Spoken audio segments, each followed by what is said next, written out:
نبی کریم صلی اللہ علیہ وآلہ وسلم جب رات میں بستر پر لیٹتے تو اپنا ہاتھ اپنے رخسار کے نیچے رکھتے اور یہ کہتے: اے اللہ، تیرے نام کے ساتھ مرتا ہوں اور زندہ ہوتا ہوں۔ اور جب آپ بیدار ہوتے تو کہتے: تمام تعریفیں اس اللہ کے لیے ہیں جس نے ہمیں زندہ کیا اس کے بعد کہ ہمیں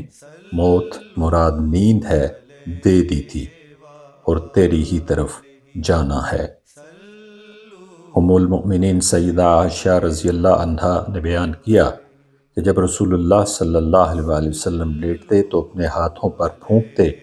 اور معوذات پڑھتے اور دونوں ہاتھ اپنے جسم پر پھیرتے۔